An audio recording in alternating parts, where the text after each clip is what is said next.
Alrighty. So, did the introduction video.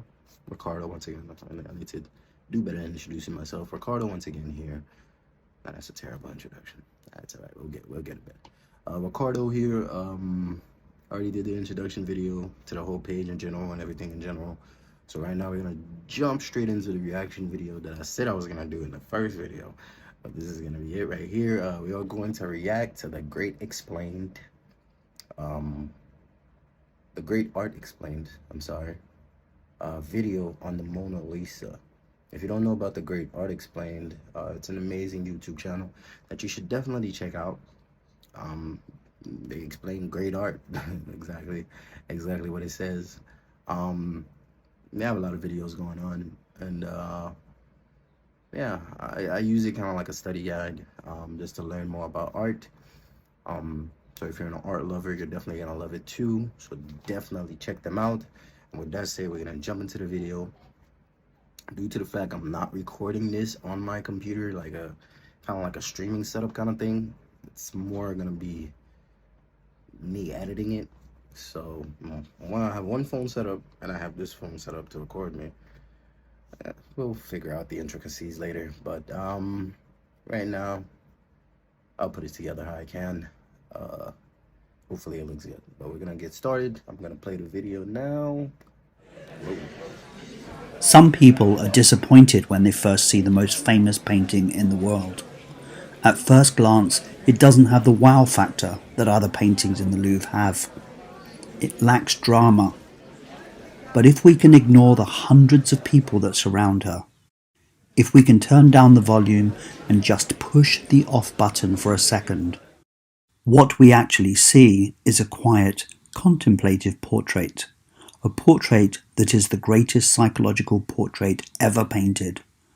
A portrait so ahead of its time that centuries later we are still trying to figure it out.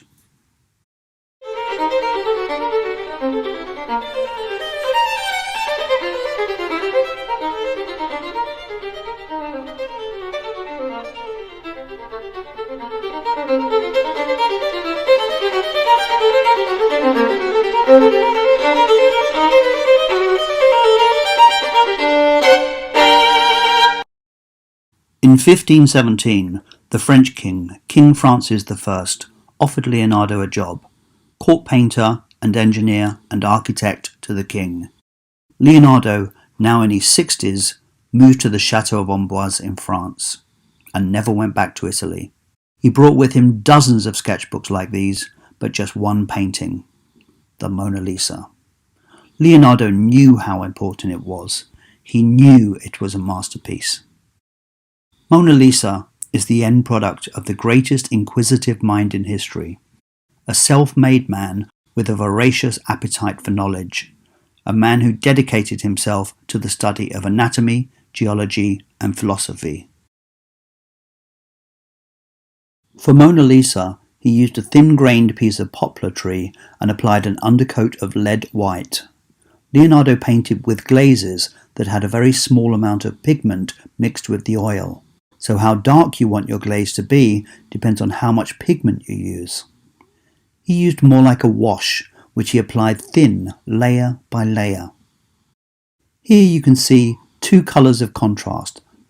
It's actually it's actually very interesting because I never really knew what artists back in the day used to paint. I mean, I was always confused by that, because I don't know. I felt like paint was like a modern concept, a modern thing. Maybe I don't know. Maybe that's just me being young and naive, maybe. But it just seemed like I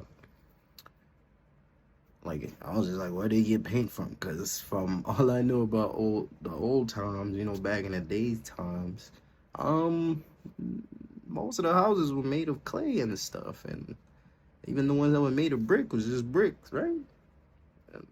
Maybe trees.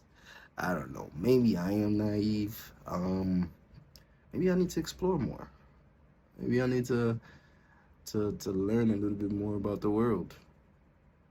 because I feel like that's crazy. That's I that I even had that thought, but now I realize he used something called a umber wood. What? And glazing medium. You see, this is the type of stuff that I want to learn, because I didn't know. I just thought he just did a painting with paint, but I don't think that's technically not paint, is it? I don't know, but let's go back to it. We'll talk about my ignorance and naivete as we go along. Light and dark.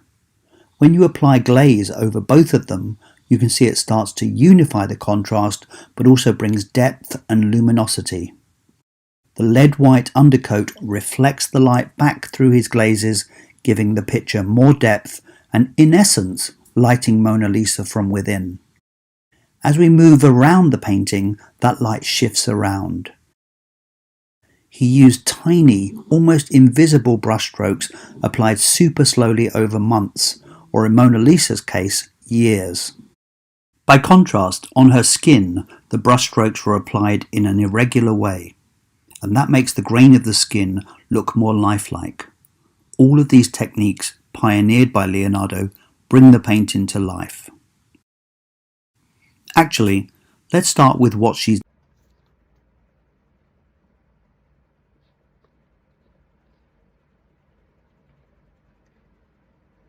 What?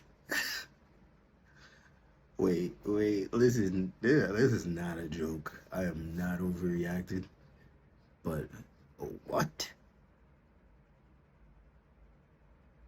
First of all, if I clearly misunderstand, I mean, maybe I don't understand the word pioneer correctly, but doesn't pioneer kind of means like first to do or first to create or something like that? Maybe I'm completely wrong about that, but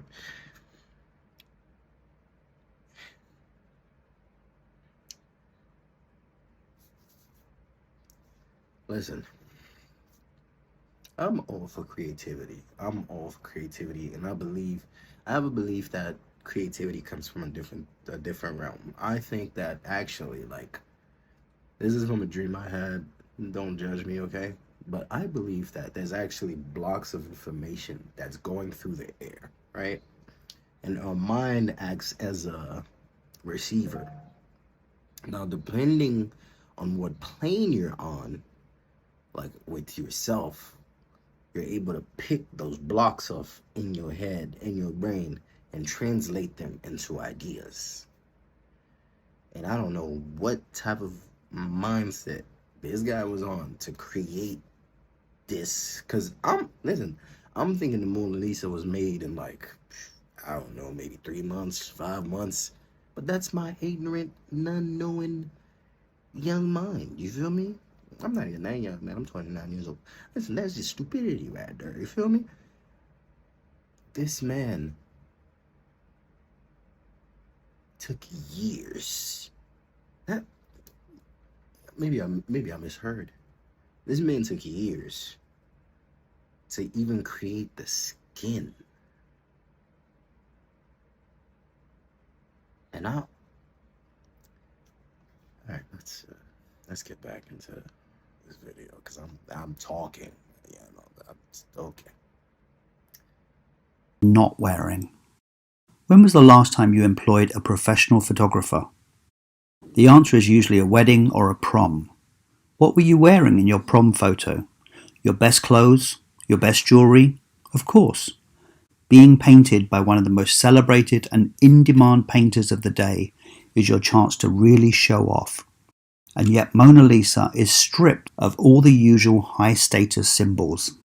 Her clothes are nothing special. They tell us nothing.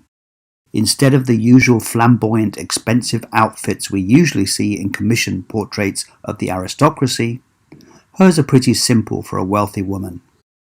Along with the complete lack of jewellery and the simple hair, they serve one purpose and one purpose only. Leonardo made sure we would not be distracted from the face of Mona Lisa. Leonardo uses the classic pyramid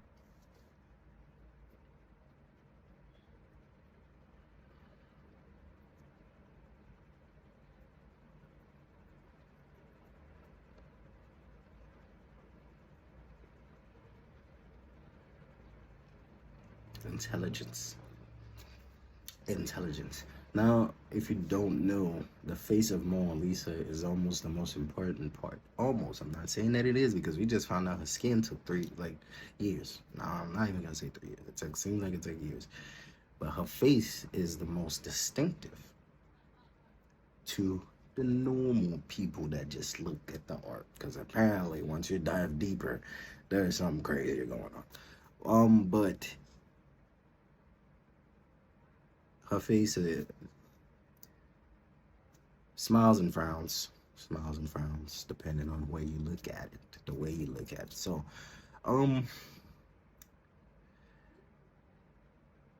brilliant. I knew, like, everybody's just like, bro, like, it's just a photo, it's just a painting, like, you tripping. Listen, if you actually try to attempt to paint, you'll understand why I feel the way I feel right now. Because I've tried to create something, it did not work out for me. But, okay, let's go back. We'll talk later. Pyramid-shaped composition that was introduced during the Renaissance. It is an important change from the paintings of the 15th century. The structure provides stability, but more importantly, it provides a clear center of focus and directs your gaze. In Mona Lisa's case, it is pulling us into her face. The Mona Lisa is the earliest Italian portrait to focus on the sitter in a 3/4 length pose rather than full length. But why? Because he completely fills the frame with his subject, making the painting more intimate and cutting down on distractions. This 3/4 length pose becomes the norm for 400 years after Leonardo pioneers it. Today we look at Mona Lisa's pose and it seems fairly normal, but for its day it was groundbreaking. Previously, subjects were stiff and upright, aristocratic, but Mona Lisa is relaxed. Her hands are resting gently on the arm of her chair as she turns towards us, almost as if it's a snapshot. Mona Lisa is also rather content and self-assured, which was more how aristocratic men were portrayed, not women. We are looking directly into her eyes and she is looking directly at us. Women in paintings just didn't do that. They didn't look boldly and directly at the viewer. The entire painting deviated from the traditional way women were painted in Italy.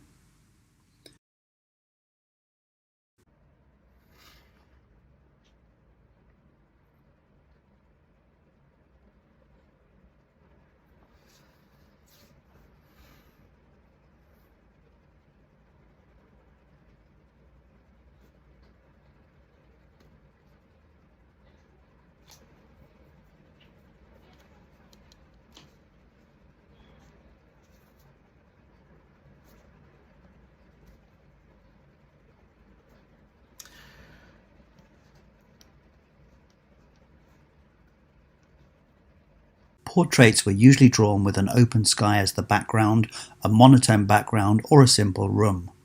Mona Lisa is in front of a complicated landscape that only existed in Leonardo's imagination.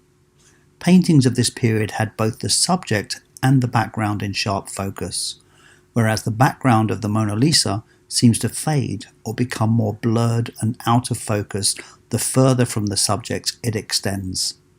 This is aerial perspective, and Leonardo invented it. Behind Mona Lisa, the vast landscape. Wait a minute.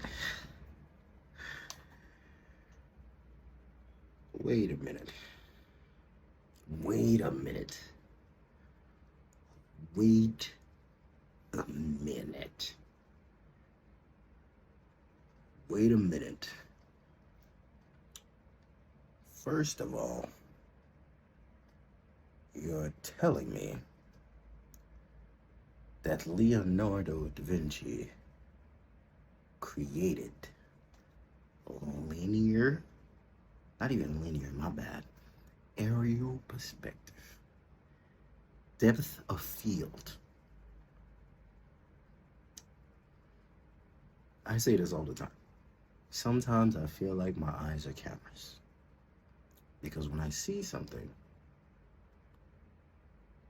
the back gets blurry like a camera. But what you're telling me is this man noticed this way early on and was able to create it on a canvas. Once again, let me tell you something. Painting is hard. To add perspective into it is even crazier for me as an amateur. I don't know where this guy went to school. I don't know who he studied under. Well, apparently I'm probably gonna get to that. Or maybe I need to do my own research. But to pioneer that type of perspective, I got chills. I thought I was a genius. Apparently, yeah, I don't know how I feel. But newfound respect. This is what I like studying. Like, you learn like crazy things. I thought everybody knew perspective and depth of field, but apparently nobody knew how to put it on canvases or I don't know. Vast landscape recedes to distant icy mountains. A path and a bridge are our only indication of human presence. The curves of her hair and clothing reflect the rolling valleys and rivers behind her, connecting humanity and nature, a favourite theme of Leonardo's. The earth seems to twist like her torso. Look at the river on the right. It flows into the scarf over her left shoulder. We see that she is connected with the earth. There is another visual trick that gives an illusion of movement. The horizon of the landscape does not quite line up behind the figure. It is very slightly skewed, whilst her shoulders are painted level. Leonardo knew that our brains would struggle with this conflicting visual information. We know that the horizon should line up, so we read it as level. This then causes us to interpret the shoulders as being on a slant, which they are not. As our brain corrects this, it creates an illusion of movement, as if the figure shuffles a little bit in its frame. The effect only works with paintings, not.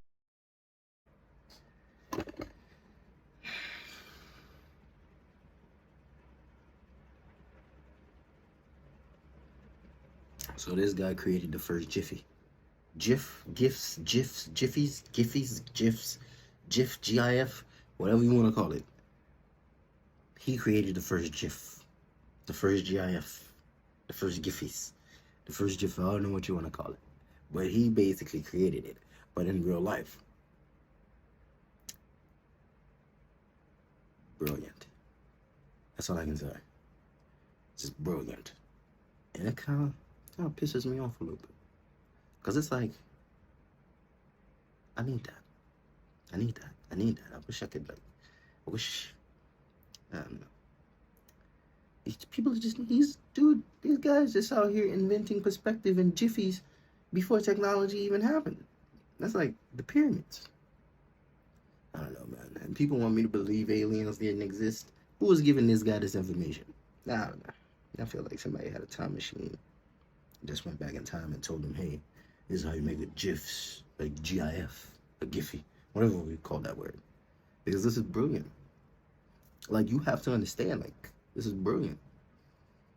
And I've heard about Leonardo da Vinci before and his technological advances. But this is just outrageous.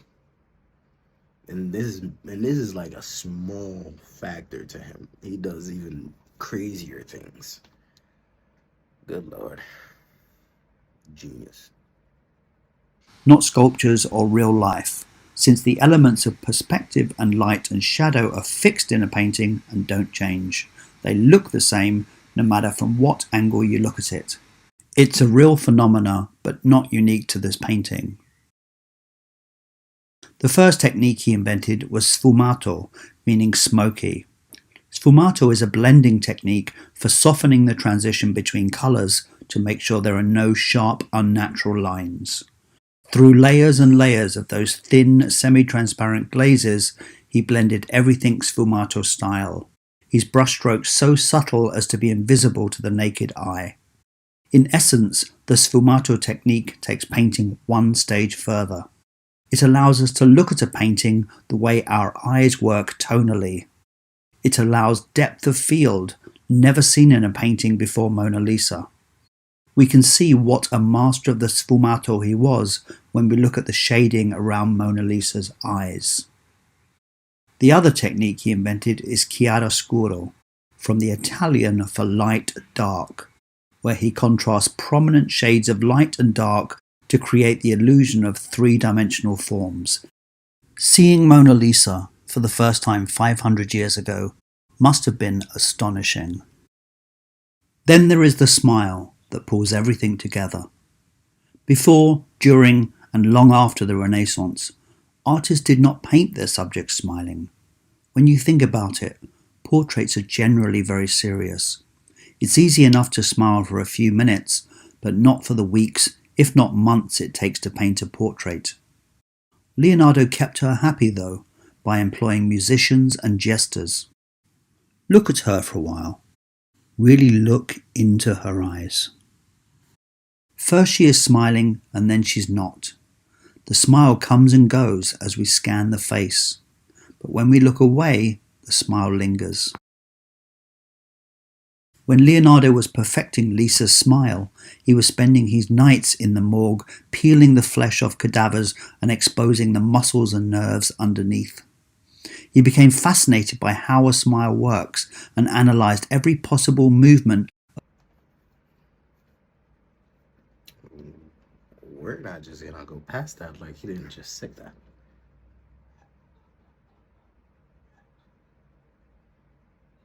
Excuse me, what? Peeling the flesh of who? Oh, good lord. What is going on right now?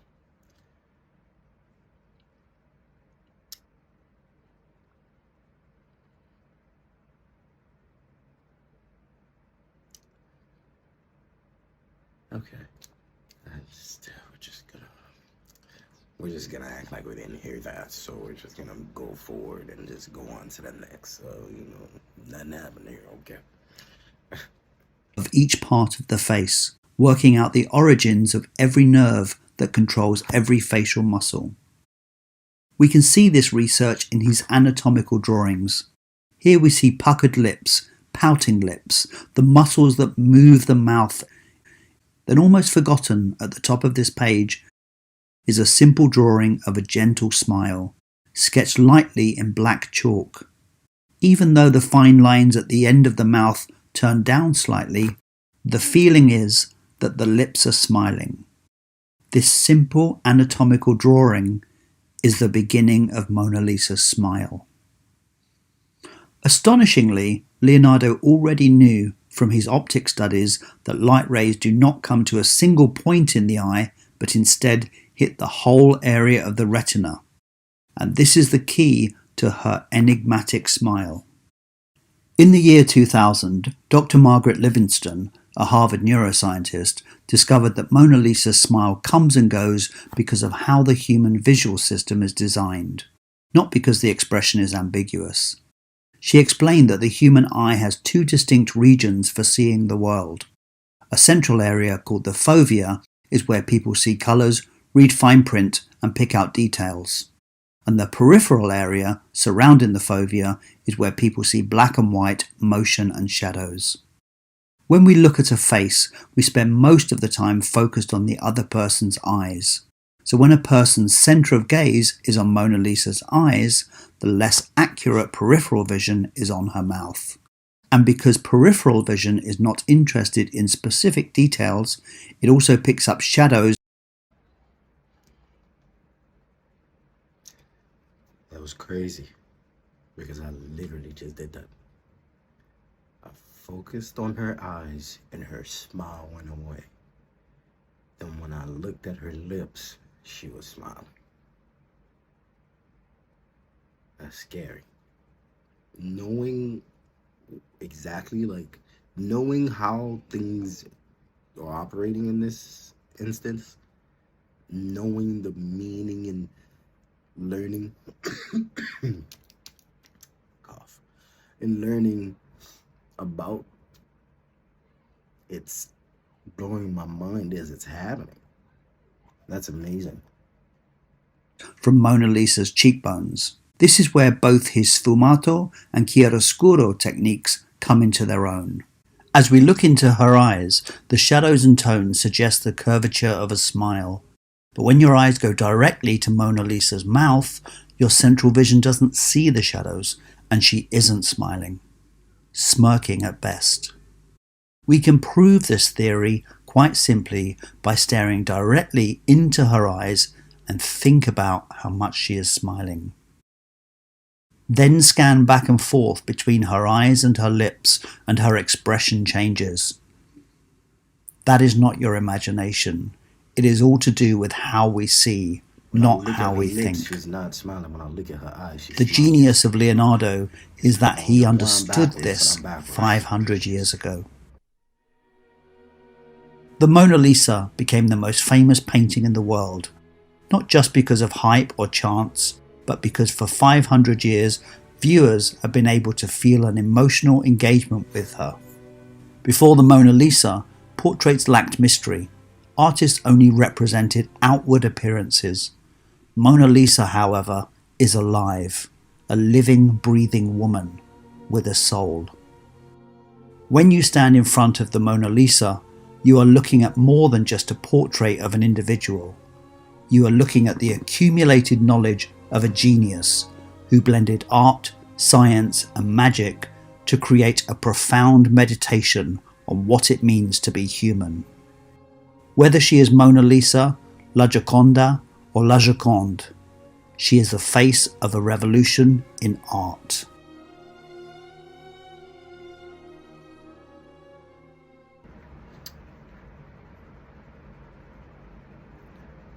Brilliant. Absolutely brilliant. It says by James Payne. I'm guessing that's the voice over guy. Gentleman. Brilliant. Like absolutely brilliant. I can't. And supposedly that was the short version. What's the long version like? Wow. I might need to check out the long version, but not today, because this was enough to like mess my head up. I feel just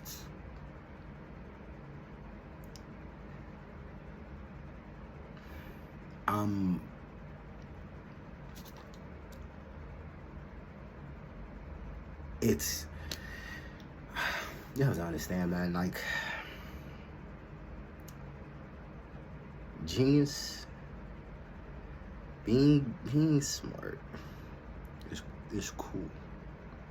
Being smart and creative is even cooler. Being smart and creative and scientific is struggle, because you have so many different factors that you gotta put together. Imagination, fiction, with facts, with study and research, and you have to unite these things perfectly to create something amazing that doesn't just look insane, which is very hard for me. I look insane all the time. But I'm just saying, this guy was definitely insane. Leonardo da Vinci was probably nuts. And I'm pretty sure there's a lot more things that listen, dude was peeling skin off of dead cadavers. Listen, I'm pretty sure there's even more crazier things I need to learn. But I am frightened. I am frightened. I am frightened. I am F-R-I. We're not going to spell it. I don't got time for that. That sounds crazy. Let me not say crazy, because like I said, crazy. I don't really think crazy is a bad thing nowadays. There is insanity, and there is brilliant insanity. And there's no justification for good and evil in that form. I don't know how can't even explain it because it's gonna sound bad and it's gonna sound kooky. Point blank period. This guy was wilding, but it's brilliant. I'm scared to find out more about him because now I think he's a genius and I admire that genius. But I'm scared to find out more because I'm pretty sure there's more that I'm pretty sure it's gonna go south. If you out here peeling skin off cadavers, you probably went a little bit further and did other things. So we're gonna keep it at that for now. Maybe later on down the road, through the journey, we'll learn more about Leonardo. But for right now, we're just gonna keep it as my admiration of his genius and his creation of the Mona Lisa, which we learned about today. Thank you to The Great Explained, The Great Art Explained, I'm sorry. The Great Art Explained. And wow, that was amazing. That was amazing. Like, comment, and subscribe if you enjoyed this and would like me to do more of it. Please definitely comment down below. If you do have some videos you would like me to also react to, hopefully nothing too crazy, preferably in the art realm, that's what we're going for. Like, comment, and subscribe down below. Leave a link if you can. Subscribe, please subscribe.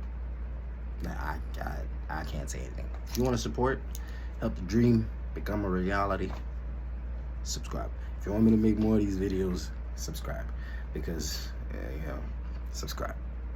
You know what I'm saying? Like, I need to know if people are receiving this well, you know? People are actually liking it. I might just do it for me, but you know, the subscription is important, man. It makes me feel better, you know what I'm saying? Just do it for me, you know? Man, I ain't gonna beg y'all, you know what I'm saying? Come on, please, I ain't gonna beg y'all, you know what I'm saying? But come on, if you enjoyed it, definitely subscribe. But yeah, man, that was an amazing video. I'm probably gonna do more from The Great Art Explained, and other places.